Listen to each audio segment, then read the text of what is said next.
everyone, Greg Heilman with The Sound on Stage. I'm sitting here in the lobby of ArtsWest here in beautiful West Seattle on a nice sunny springtime day, probably in between rain showers.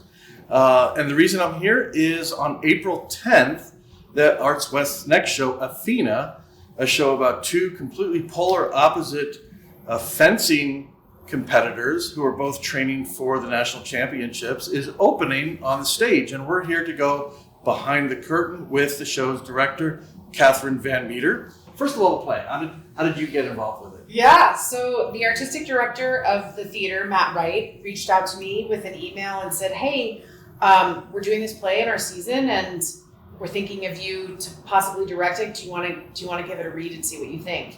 And truly, from the opening stage direction, I was like, I have to make this play. It is about two teenage girls with just big, giant feelings, trying to navigate being teenage girls with big, giant feelings as athletes. Mm-hmm. And that is really, really interesting to me.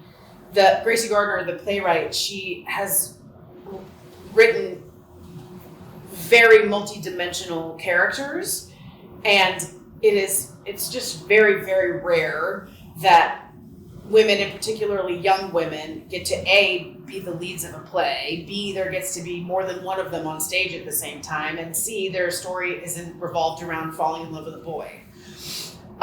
So that's great. Yeah. And I was also a high school female athlete.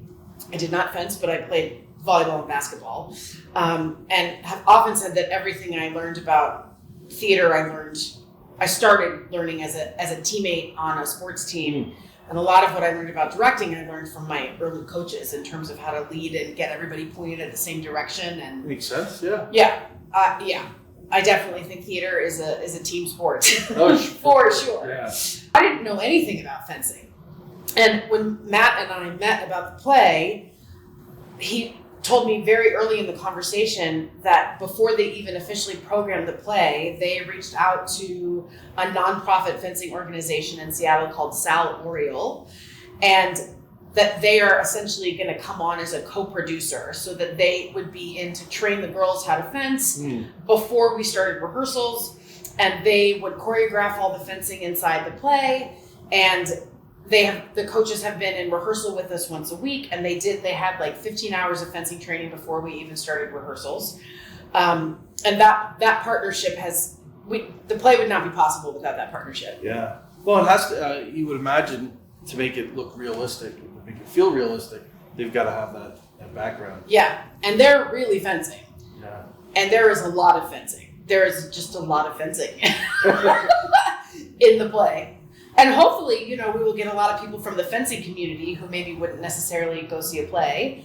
And hopefully we'll get a lot of theater people who maybe don't have experience with fencing, and will get excited about that as a possibility as well. We've gone this whole time without mentioning how funny the play is. Very, very, very funny. Yeah, so not just all about sword fighting and teenage drama and No. There truly is something for everyone that will ping some delicious flashbacks of humor for everyone. Good deal. So it opens April 10th here at ArtsWest. For more information on the show, to get tickets, artswest.org. To follow us at The Sound on Stage, you're going to head to our website at thesoundonstage.org. Hit us up on social media. Subscribe to our newsletter. We're grateful for any of you who are out there watching this and for all the support you've given us. I'm Greg Heilman. We've been behind the curtain talking about ATHENA here at ArtsWest with Kathryn Van Meter, the show's director. And until next time, I will see you at the stage door.